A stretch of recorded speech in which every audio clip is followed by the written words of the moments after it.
Good evening, everyone, and welcome to the Brian Crombie Radio Hour on Saga 960. So I want to reach back out to Ron Butler of Butler Mortgage. He's a mortgage broker. He's a really smart guy in regards to housing, et cetera, because he's been posting a lot about, our housing crisis that we've got going on, our affordability crisis right now in Ontario, Greater Toronto Area, but frankly, in several cities across Canada, Montreal and Vancouver as well, I think.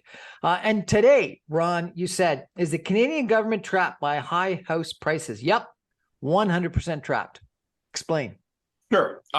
So what do you do to fix sky-high house prices and outrageously high rents? Because in the two provinces where half of Canadians live, which is Ontario and British Columbia, rents are through the roof. Don't get me wrong, you could be in a rent-controlled unit and you're fine, but if you ever have to move, you're probably going to be looking at a 25 to 40% increase. So the reality of rents is they're sky high, they're insanely high. So if you are in that situation with sky high house prices, huge rents, what's the answer? Well, regrettably, the only answer is either enormously lower interest rates, which is not going to happen. Like I fully expect on Wednesday, the Bank of Canada will raise another 25 basis points. And they're not. But the whole idea that they're doing that is to bring down inflation so that they can have lower interest rates sometime in the future. Absolutely. But when? So a year from now, 2 years from now. Well, a lot of people aren't going to make it. They're just not going to make it 2 years. All right. It's like it's unmanageable because in this country, the problem we have is in the big cities and the big provinces, and by the way, even in the small cities, you can go to Kitchener-Waterloo or London, Ontario, the prices are through the roof. Same is true in British Columbia. You can go to little towns along the Fraser Valley, and those prices have gone berserk. So, and the Okanagan, Penticton, Vernon, Kelowna, they're all crazy prices, double what they were just only a few years ago. So with these crazy prices, if you drop the interest rates substantially, which you're not, that's not going to happen, you're not going to go back to emergency pricing. We had emergency pricing for almost 2 years. We had interest rates down around 1/4. Bank of Canada was 1/4%, call it zero. And we had quantitative easing that pulled bond yields down so far that we were having 5-year fixed rate mortgages for 1.49. For 1.29. I mean, I wish I had financed then.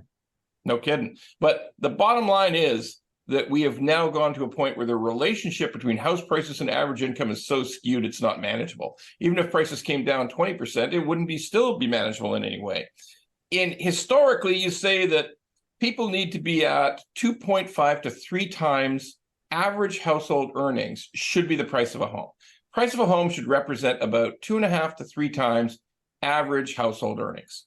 Right now in British Columbia and Ontario, it's 10 times. And in Vancouver, it's probably 12 times. So those numbers don't make sense anymore. The ratio is so far out, it's not manageable anymore. So even if you drop house prices substantially, you would not achieve any kind of proper ratio. You'd have to go to 50% reduction, which we're not going to see. The government will make sure that's not happening. So that's why I say they're trapped. They're trapped because they can't get interest rates down quickly because the Bank of Canada is not going to let them. Other central banks around the world are not going to suddenly start dropping interest rates back down to the emergency measures. We're not going to see massive cuts in house prices because that actually jeopardizes the banking system and is a sure way for a government to lose its position. They're going to get voted out. So they're trapped. They have to continue with this absurd policy that they've come to over 8 years, and they can't see radical reduction in house prices. They can't radically reduce interest rates, and that means people have to pay too much, and rents will stay high, and young people will not be able to buy houses. So that's a trap. Oh, and by the way, they are in a position where a million people showed up last year into Canada, and maybe the same number again this year. So it's the highest immigration in 65 years. And the kicker of all kickers, new home starts, new construction of new housing that we need so desperately is down. It's down in Canada. It goes down every month. All the promises of 1.5 million extra homes we're not even managing to do the homes that we theoretically were committed to. In other words, it's shrinking. So that's a trap if I ever heard one. How do you get out of this trap? I really don't have a lot of good ideas, because this is, as I said, maybe that's why I called it a trap. Government is going to be really adverse to seeing how house prices fall dramatically, because that has all kinds of negative consequences. And what's the answer? Okay, you can do what Rob Ford has done. You can open up new areas for development. You can do what the city of Toronto has done, where you say that we're going to have up to a fourplex on every single family home. That's going to be absolutely allowed. So you can do a lot of things that sound like they're going to create more housing, more density. But if the financial situation is such, the economic situation is such that builders don't want to build, they're not going to build. If interest rates are too high to make the development mortgage work, they're not going to do it.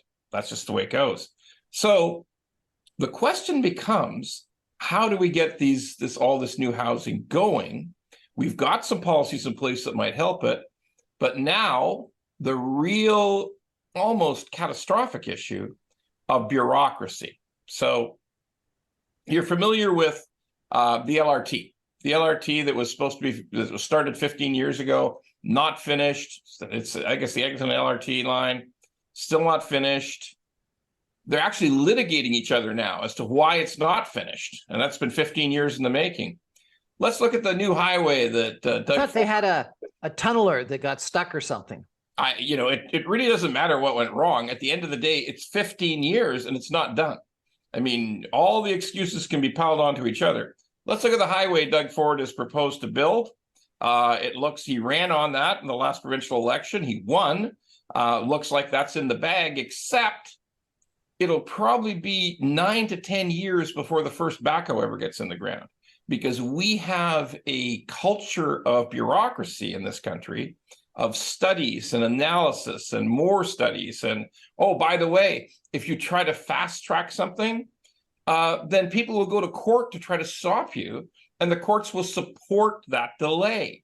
I mean, look, I'm not talking about, I don't care which party it is. I am not political. I don't care who's in power, who's doing it. One thing we know for sure, based on all of our observations, our ability to build things in this country has slowed down to such an extent that if we're in reversal of housing starts, if we're building even less than we were supposed to, less than 2021, less than 2022 in 2023, probably 2024, even less new starts. So if that's where we're at, considering how long it takes to change things, to get things going, to authorize the builds, to put in the infrastructure, to build the highways, it's just going to get worse. So there's no way out of the trap. I don't see it. I mean, unless there's an incredible sea change in the entire governmental culture to say that, okay, we're going to take this 6 or 7 study bureaucracy we got, we're going to pare it down to 3. We're going to put time limits on it. We're going to say that there can't be any court action. Now, we both know that you can't stop the courts from being the courts. If somebody wants to bring a lawsuit, they're going to bring a lawsuit and they're going to try to delay. If you could somehow fast track that. But what I'm talking about now is really such a deep level of bureaucracy, a deep level of red tape that I don't actually, and by the way, at 6 or 7 or 8% interest rates, there's no builders want to build anyway. So we've got that problem we have to lick first before we can even start to get to the building part. You concluded your post by saying so the government is trapped. No bold action, no decisive policy change, no heroic measures. No level of government can make the key statement, house prices should come down. It's political suicide. Well, I'll ask you. You've been on around politics in this province for a long, long time. Have you ever heard any politician come out and stand on the stump and make a speech and say the thing we need in this country is for house prices to come down? I've never heard it. I've been in this province for 36 years. I've never heard anyone say it. They've said it for young people. They haven't said it. They called it affordability. Right. They haven't said it for all the people that are baby boomers that have got established net worth tied up in their homes. But everyone says that house prices need to become more affordable for young people. There's no question. Well, they grasp the phrase affordability. We need to have affordability, but what does that really mean? I mean, if you don't come out and say in an absolutely succinct way, we need all the house prices everywhere in the province to come down. I defy you to find a politician who say that, who say that I want the house prices in Mississauga to come down. I want the house prices in Toronto to come down. I think we need to come down at least 20%. I mean, if a municipal politician said that, they'd be voted out of office in the next election so fast their head would spin. I mean, that's reality, right? That's the politics of the day. People, the baby boomers who vote, and they're the top voters in municipal elections, those baby boomers don't want to see their house prices come down. They don't want to see their house prices come down, but they at the same time accept that they priced their kids out of the market. Sure. And they're sorry for that. And their idea typically is, well, I'm going to donate a big down payment to try to get that kid in the market, which is great, except that it does nothing to impact on the price of homes falling. And, I just don't believe there is any consensus in this province amongst people who have no mortgage or low mortgages, who are happy with the growth of the equity in their homes. I don't believe there's any consensus to see that drop substantially. I just don't believe there is. Well, this is interesting. Ron Butler, who knows the market pretty well, thinks that we're in a trap. And that trap means that housing prices are going to stay high. Affordability will not exist. Young people are going to be priced out of the market. Newcomers are going to be priced out of the market. Renters are going to have to stay renters. We'll never be able to afford a home. The statistic I heard is that a young family today have to save for 27 years just to get the down payment. The math is astounding. And that number that my father told me about, you can afford a house that's 3 times your income, you're saying now is 10 times in Ontario and 12 times in Vancouver. It's outrageous. It's just outrageous. We're going to take a break for some messages and come back with Ron Butler of Butler Mortgages, talking about the housing affordability crisis in the Greater Toronto Area right now in just 2 minutes. Stay with us, everybody.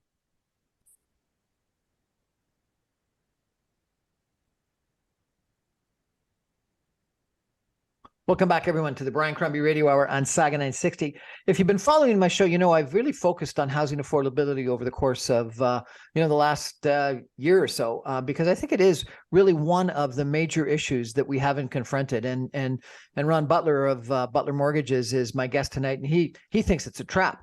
Ron, let me challenge your last assertion a little bit just to see what you got to say about this, because regrettably, I think you're right. But I want to challenge it for a second, if I could. We are going to be the first generation in history that has left the economic prospects for our kids worse than what was handed to us. And one of the main reasons why is because the dream of home ownership is going to be stolen, taken away from our kids. Don't you think that bothers people? Isn't that a travesty? Isn't that a shame? Sure. It's important to understand, though, that there's vast swaths of people who just don't see it. I mean, they've watched their house value go up dramatically. They bought in the 1990s or the late 1980s. They've seen enormous increases.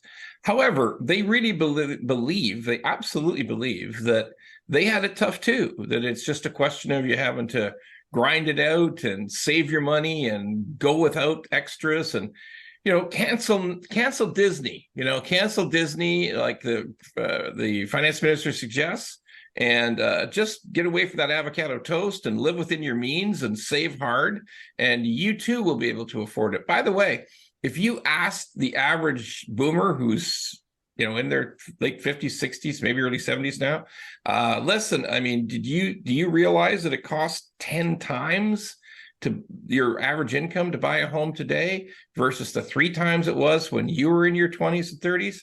They just say, no, I didn't really know that.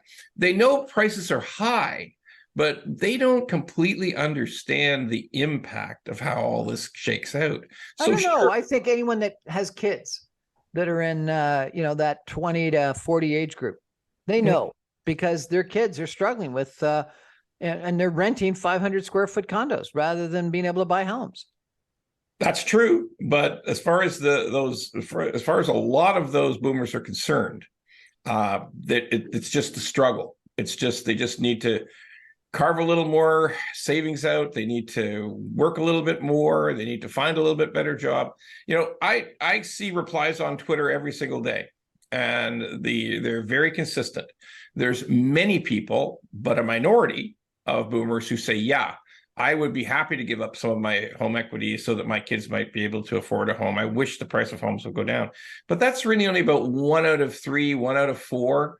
The majority of boomers today, they're fine with it. They think that there should be something, maybe some kind of fund put together or some kind of but that home equity, that home equity is only of value if you can sell it and replace it with something that's of cheaper value. But if you're trading into something, if you're selling something that's overvalued and moving into something else that's equally overvalued, you're not making any money. It might sound good that I get to sell a $2 million house, but I'm buying a $2 million house, and so therefore I'm no longer better off.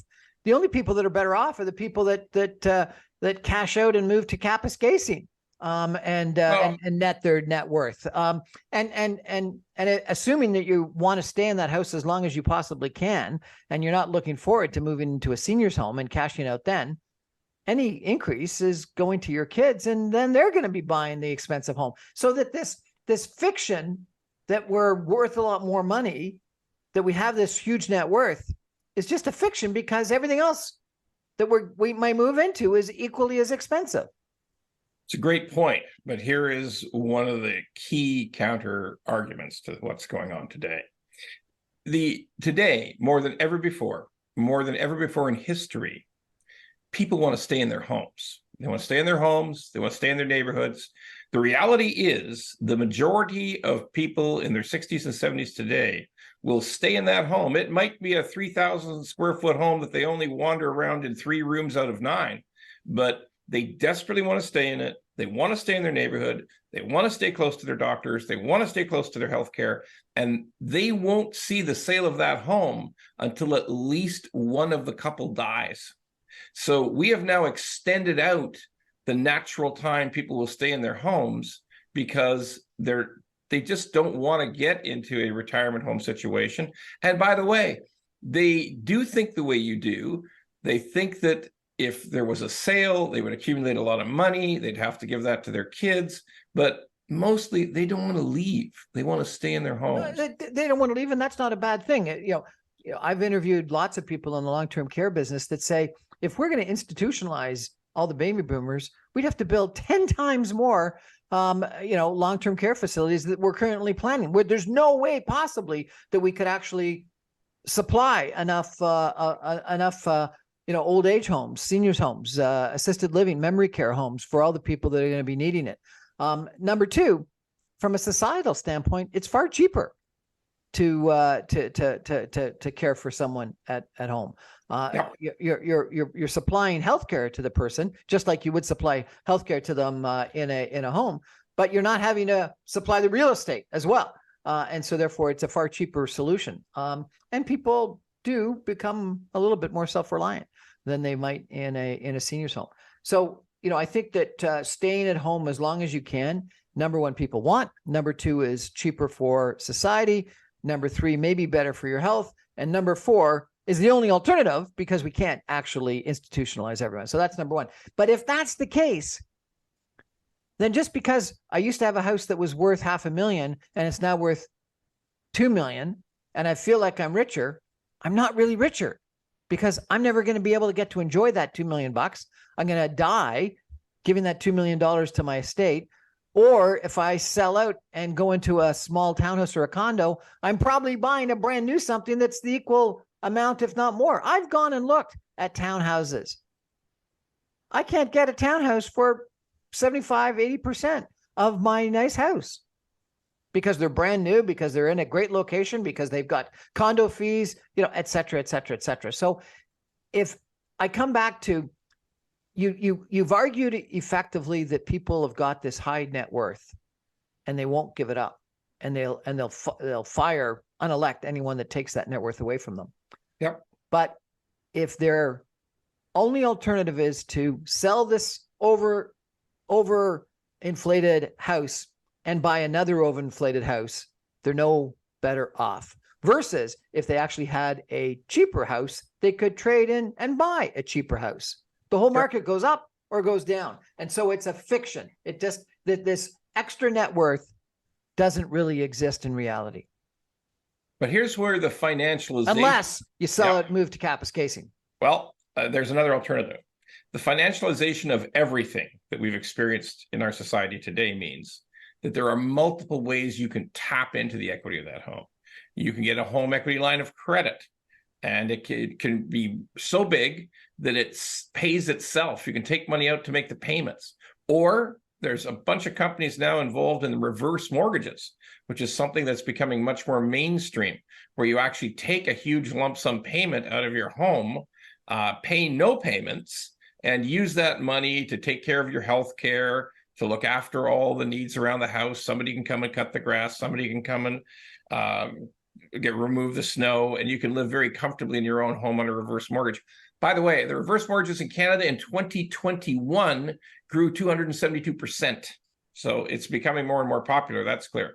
So in answer to your question, financialization of everything, which means turning everything into a payment, means that you can access the equity in your home to stay in your home in ways that were just not even feasible years before. Trust me, if you give the financial services industry a try, they'll find a way to let you stay in your home. Look, somebody will clean it, somebody will come in and look after you, somebody will get rid of the snow, and somebody will cut your grass. They'll find a way to give you the money to do it. We're just in a different time now. We're in a time where there's so much wealth tied up in a house.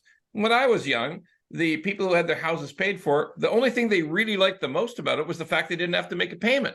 Yeah. In their retirement, they didn't have to make a payment, and it allowed them to stay in that situation more economically for longer. They could get by on their retirement pensions. Today, the house is worth so much, and there's so many fewer pensions available, except through public service unions, that people say, no, I'm going to use my house as a piggy bank. I'm going to get a huge line of credit, which I'm going to use the money out of that to pay its own payments, so that I can take money out without having to get behind on the payments themselves, because there's so much money available, the house is worth so much. Or I can take a reverse mortgage, stay in the home, and happy days. I can pay all the service providers I need to keep me looked after. So your conclusion is that too many baby boomers have got this, what I think is fictitious, higher net worth, but higher net worth that no elected politician is going to risk having a dramatic reduction in those home prices, because they'll all get voted out of office if they trigger that. Brian, could you imagine if the price of homes in the GTA fell even 35%? But they did in, what was it, 1990? Yeah, and they got rid of the premier. He was gone. He was gone out the window. But particularly today when there's so much interest and anxiety and desire tied up into real estate, you see the prices drop 35%. Everybody who's even comes remotely close to that thing happening is going to be torched out of their job. I mean, okay, so let me challenge you again on some other issues, if I could. So development charges are $125,000-140,000 per housing unit, and are a tax on building. And if they were just for the incremental infrastructure costs that truly were needed to develop that unit, they'd be justifiable, I guess. But it's been proven over and over again by studies that it ends up just going into general tax revenue at the different municipalities. And the fact that they vary by a factor of 5-fold between Mississauga and Burlington, as an example, and every other municipality, proves that they're not what is actually the incremental development costs. They're just a way of taxing. But what they do is they effectively, if they're used for general tax revenue, keep property taxes low. They fund police stations and roads and all the other things that municipalities do. What they're doing is they're saying that young people that are the first-time homeowners and new immigrants and renters that are moving from rent to homes are paying a tax to keep taxes lower for people like you and me. We are taxing the most vulnerable in our society. And for some reason, our municipal politicians have allowed that, to have allowed the most regressive taxation that we've ever imagined to tax young people, newcomers, and renters that want to become homeowners with this outrageously high tax that in Toronto, the city of Toronto last year went up by 47%. Yeah. How can that possibly be economically justifiable or frankly morally justifiable? It's a morally bankrupt position, but it's wonderful to get reelected. Let's face it. If you increased property taxes 6% every year, 7% every year, 8% every year, you'd quickly find yourself out of a job if you're a municipal politician. But these are sometimes progressive politicians that say they want to do things good for society, and you're telling me that they are harming the people that are most vulnerable just so they get elected? Absolutely true. There's no question. When John Tory announced that massive increase that you just mentioned, that astronomically huge increase in development costs, he actually had the balls to say this. He said, and don't worry, the developers pay this. The developers don't pay it. It's automatic. Pass it on. Pass it on, every penny of it. But he had the incredible gall to say, the developers need to pay their way. He was happy to make the most blatant lie you could ever imagine. Look, if we look at let's look at the most expensive place to live in Canada is in Vancouver. The most expensive. No place comes even closer than the city of Vancouver. West Vancouver, North Vancouver, those areas are the most expensive places to buy a home in Canada. They also have the lowest property tax in North America. The lowest, okay? I'll take it a step further. If you're over the age of 55, you can apply to the province, and the province will give you a grant, so you pay zero property taxes. They just add it on to the eventual point where you sell the house. So it's that ridiculous. It's that crazy that in the city of Vancouver, they have the lowest property taxes in North America and some of the highest development costs to get the people who haven't even used the property yet to pay the freight for the people who've been in the house for 30 years. It's morally bankrupt. It's absolutely crazy. But every day in Canada, it gets worse. Well, and frankly, just low property taxes in Toronto relative to the suburban 905 around it is compounding the problem, because when the city of Toronto has property taxes that are half of what they are, or 40 or 60% of what they are in major suburbs around Toronto, they've got to make that up by higher development charges, by higher commercial property tax rates, and by transfers from the provincial government. Right. And so therefore, again, what we're doing is we're benefiting homeowners that tend to be older and richer and charging wage earners and newcomers. Absolutely. It doesn't make economic sense, and it doesn't make moral sense. But it makes great political sense, because no municipal politician will get in trouble faster than trying to push through an 8% property tax increase. I mean, it's literally the kiss of death. Even though it's the right thing to do, even though it's morally the right thing to do, even though it's economically the right thing to do. It's from every possible perspective except political, the right thing to do. It's a list of like 20 things that are right, and only one thing dominates the politician's thoughts. If I raise property taxes 8%, 9%, 10%, I'm out. I'm out in the next election. I'm gone. So these people care more about their jobs than they do about the economy, about the city, and about disadvantaged people. That's a shame. Anyway, we're going to take a break for some messages. We'll be back with Ron Butler of Butler Mortgages in just 2 minutes. Stay with us, everybody.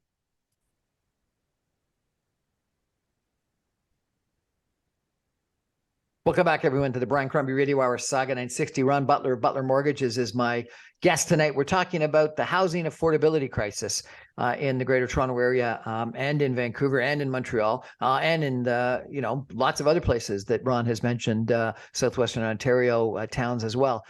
Tonight, and we've talked about interest rates, we've talked about housing prices, we've talked about development charges.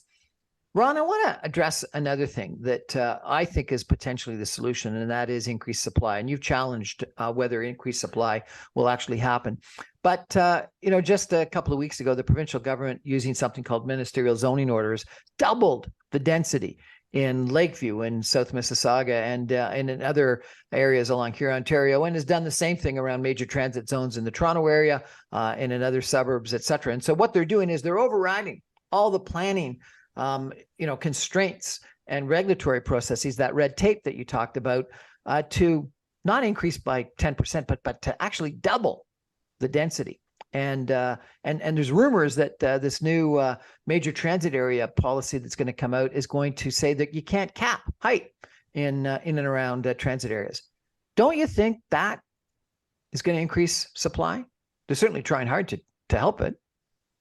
It's a theory. I mean, you're right. The law will change. It will come into force, and multiple units will be built on single family lots, and height restrictions will come off. But here's the thing: you and I both know there has to be a permit issued. Like there's no ability to walk into City Hall, present your engineer stamp plans, and think you're going to come back in 2 weeks with a permit. That's not going to happen. We both know that it won't happen. So the bureaucracy of these municipalities will slow the attempt by the provincial government, by a number of different levels of government, to try to get greater density, to try to get more people into houses. Now let's look at the other side of that coin, the builder themselves. Yeah, it's a pretty good idea. It's a great for the public, but what about the actual math of it? Does the deal pencil? Can the contractor who wants to develop a duplex on this single family lot actually make money at it? Okay, maybe not. I mean, development mortgages today are about 8%. It's tough to get approved. We move on to the fact that there is going to be delays, that they are going to have to wait. I mean, I was just talking to a client the other day who said, yeah, we've acquired this house. We figure we can start the build in about a year. So that's a year you've got to pay that 8% interest if you have a mortgage while you're waiting. There's the cost, the development cost you just alluded to, which is very real and very detrimental. Finally, the real knife in the heart of this whole thing is the land cost. If you're one of those single home lot owners in Lakeview, you got to figure that you need at least another 30% increase when you sell your house, because they're going to turn it into a duplex. So the land costs in these locations is astronomical. Like, look at Mississauga. If you want to have a nice lot on a nice street in an older subdivision, you're probably going to pay on a 50-foot lot $1.4 million for the dirt. So how are we ever, when you layer on the development cost, layer on the higher cost of construction, layer on the expensive interest rates we have today, at what point is that going to be economically feasible for the builder to say, yeah, I think I can find somebody who's willing to pay $2 million for half of a duplex? Well, I do think that is a challenge in this as it right opportunity to convert single family homes to duplexes or triplexes. And so I agree with you, because I do think that what's going to happen is land values are going to go up, and it's going to take away the economic benefit, or a lot of the economic benefit, of doing that conversion. I disagree with you, though, on the increases of height and density around transit stations and along main streets and things like that, because I do think that the economics of going higher are very attractive. The economics of greater density near a transit station where you don't have to build underground parking and things like that is attractive. And I guess I also think that if you make a whole bunch more home ownership available at the lower income levels, because it's 500, 600, 700 square foot condominiums, you get more people into the home ownership process. That's better than doubling the number of single family homes. Because if you double the number of single family homes, I do think you'd see a 50% decline in house prices. But if the vast majority of new homes that are built are in smaller condominiums, it's going to bring the condo prices down. It'll have some sort of a depreciating impact on single family homes as supply increases. But since it's not the same product, not as huge a negative impact as you're worried about in that sort of that 30 to 40% decline, such that you might be able to create a situation where housing prices for single family homes stagnate rather than drop, which I think is the only thing that politicians could stomach, is a couple of years of no increases rather than a major decline. So I do think that one of the major potential solutions that the provincial government is working on is substantial increases in density and height in major transit areas, major streets, main streets, and in downtown locations, but not just downtown Toronto, but downtown suburban locations as well. What do you think of that? Sure. So if we have 500 square foot condominiums at a $500,000 price tag, because we still have development costs, we still have basic land costs, we still have expensive development financing, we still have delays, we have red tape, we have it takes time. Like the average person who builds a large condominium project in downtown Toronto, basically from the point they bought the land, thinks it's going to be 10 years before the people are going to start to move in. So longer to approve than to actually build. Absolutely true. So even if we get some kind of fast tracking on 5 stories along those transit lines that you suggest in Mississauga, and those units come on stream at $500,000, the greatest likelihood is that the majority of them are going to be snapped up by investors, because most people don't want to live in a 485 square foot unit. People will rent, singles and couples may rent those units, but aspirationally, nobody wants any part of them. Like, okay, but even if they're snapped up by investors, then they get rented. And so therefore you've got your rental pool that you were asking for. And the rents, if they're lower prices and a lot more supply, the rentals will be lower. So on the average 485 square foot studio apartment that's purchased for $520,000, the rents have to be in excess of $2,000 per month just to make the math work. So at what point is that a great deal? Well, it's better than nothing. Only marginally better than nothing. That's the truth. I mean, we're still talking about extremely expensive, extremely high cost opportunities for people. Look, Brian, I don't have every answer. I don't have every solution to this problem. The only real solution to this problem is a combination of what you're suggesting, that there should be a significant increase in allowable density in the places people want to live. Yes, it's a great point and it needs to happen, and the government is moving in that direction. But if we can't get the basic costs down, if we can't get, by the way, when that same fellow who's buying a property for $1.4 million, expecting to build a semi-detached on it on a 50-foot lot in Mississauga,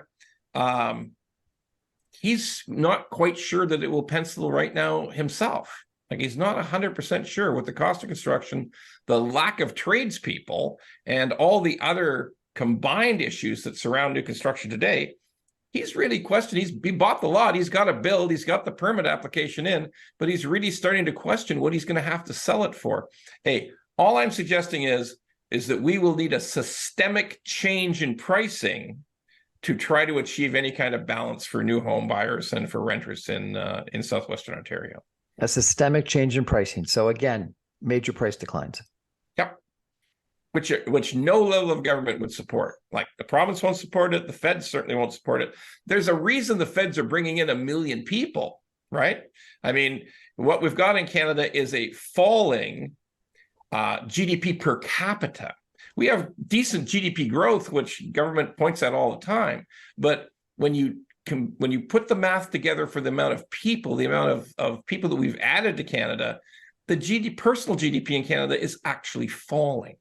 So I've talked to some economists that say that's another spin-off impact of high housing, that too much capital, both financial capital as well as bank financial capital as well as equity capital, and just ingenuity, smart people that get involved in real estate, and the money gets involved in real estate, and it's not available for productive, more innovative parts of the economy. And so we're not investing in those innovative parts, those productive parts of the economy that create increases in productivity, that create increases in per capita GDP. So effectively, we've stolen our productivity, our increases in GDP per capita, by overinvesting in real estate.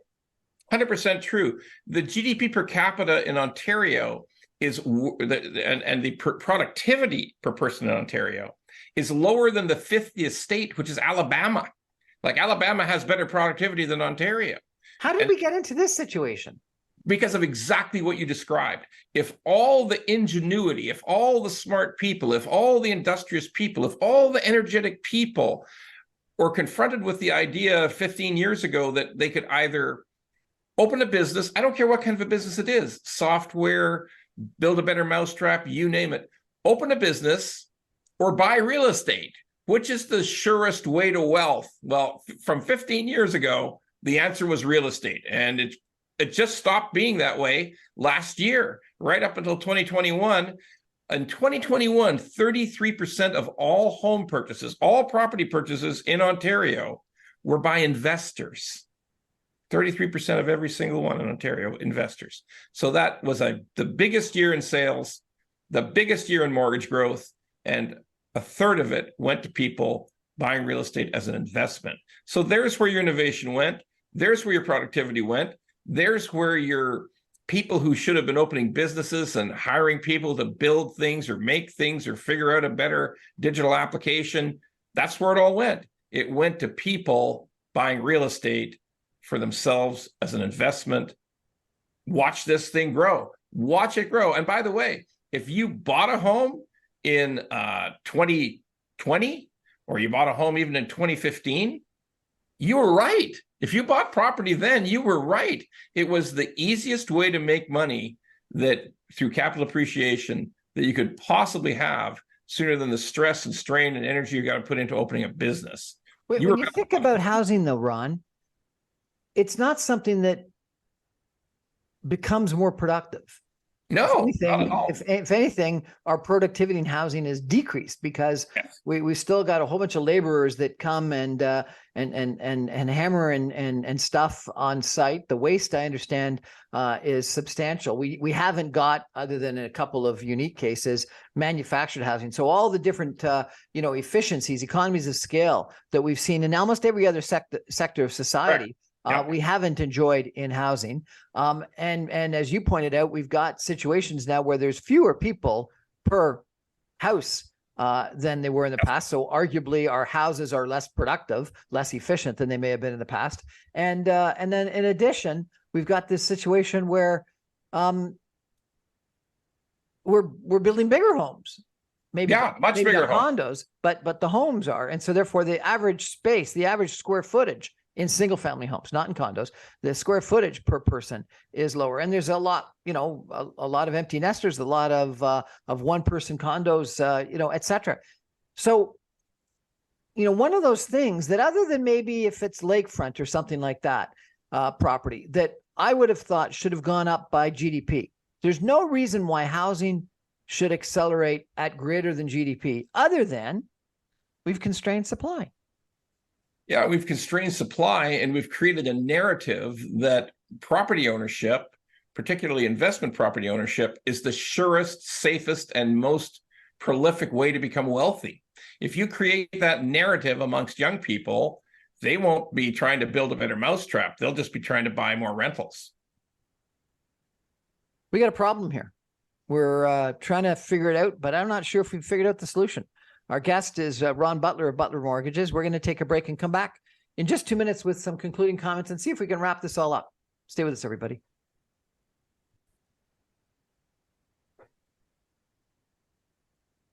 Welcome back, everyone, to the Brian Crombie Radio Hour, Saga 960. My conversation tonight is with Ron Butler of Butler Mortgages, and we're addressing the housing affordability crisis that's going on right now.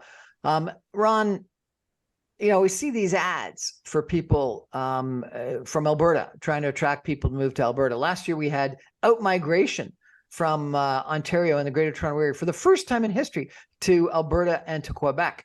What's with that? Well, it's just a question of affordability. You can buy a house in Edmonton for roughly 60% less than you could buy a house in Burlington or Mississauga. So it's just an affordability issue. It's just that much less. Calgary, interestingly enough, Alberta's done such a good job in advertising. Calgary's done such a good job in attracting people that their comparable rents in Calgary have gone up 40% over the last 18 months. So price of houses is up to not as much as it is around here in Ontario or British Columbia, but price of houses in Calgary has gone up substantially. Now, where they have a benefit is they keep on building. in Alberta. It's easy to build homes. It's easy to get transportation. It's easy to get infrastructure. And it's not the crazy development charges we have in Ontario and British Columbia. So they have a built-in pathway to develop housing much more cheaply than we have. And they're actually happy with sprawl. We live in fear of sprawl. We live obsessed with sprawl in Ontario and Vancouver. But in Calgary, it just keeps on spreading. And the benefit is every human being owns a car. They have to, they don't have much choice, but the cost of the homes is enormously less. As it is in Houston, where similarly they don't care about sprawl and they've got no zoning regulations or very little, and housing is a lot cheaper. Do you think we're at risk to losing people, losing population?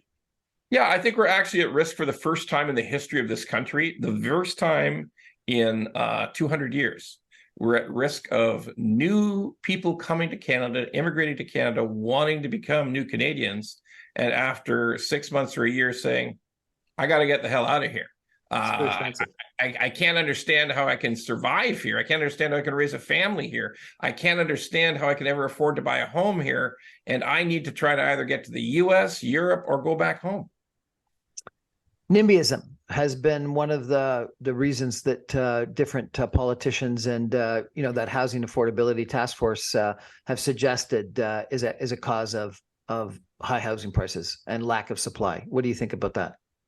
Well, here's something interesting. The federal government ran out a $4.8 billion home accelerator fund. And I want you to think about what that fund is actually designed to do. If you dig into the definition of what it's for, it's actually designed to bribe municipalities to find a way to get people homes more easily, to cut red tape, to cut some overheads, to cut inspection times down so the homes can build faster. Now, I want you to consider the incredible irony that the federal government has set up a massive, expensive program to bribe cities and towns to do what they're actually supposed to do. Like the whole idea of running the city is to grow your city, to make it more prosperous, and to add new homes and new facilities to the city. But we've done such a terrible job of it. By the way, Mississauga is actually probably the worst in Ontario. Mississauga, and I live in Mississauga too, is like, I think they're 6% of their new home start goal for the last 5 years. So 6%? 6%, yeah. Of the new home start goal. Yeah, it's a big goal, by the way. It's like a large goal because it's a big municipality. It's one of the biggest cities in Ontario, one of the biggest cities in Canada. But you'll know yourself, do you see a lot of homes being built? I don't see any homes being built. I drive all over Mississauga. I don't see any new homes being built. So let me ask you another question then, because we only got a couple minutes left. I interviewed an urban planner, very well-known urban planner for a big urban strategy company. And he said the problem is with our governance system. He said, and comparable to you, where politicians want to get elected rather than do necessarily what's the right thing. He said the problem is that local councillors are elected by a small group of people within a ward. The turnout's low, and so therefore, if they upset a bunch of people that are NIMBYs, they're going to get unelected, and so therefore, those squeaky wheels end up controlling the electoral process, and even mayors that are of a town or of a jurisdiction end up being influenced. And he said, what we need to do is we need to, number one, expand our municipalities. Number two, elect our representatives on a municipal-wide basis so that they make decisions on what's right for the city rather than what's right for them to get elected in that narrow area.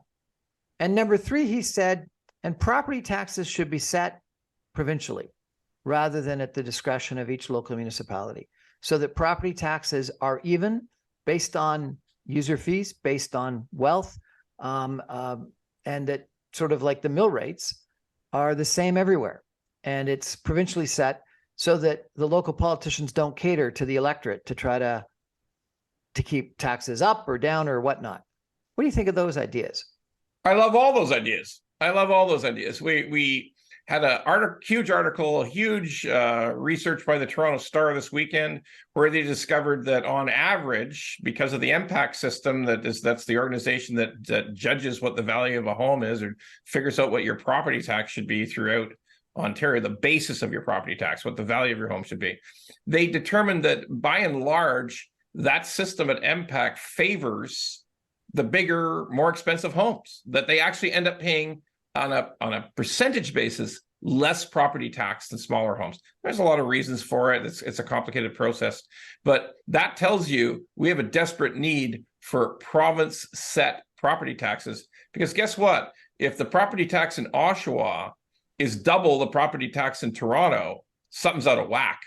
And that's reality. Oshawa has some of the highest property taxes in all of Ontario, and there's simply no intelligent reason for it. I mean, it's just none of this stuff makes sense. So I love all three of those ideas. I love the fact that you would elect politicians, the whole town would elect the council, and let's have people who want to support everybody in the town, as opposed to that small cadre of people in a given ward who get under the skin of the local council person.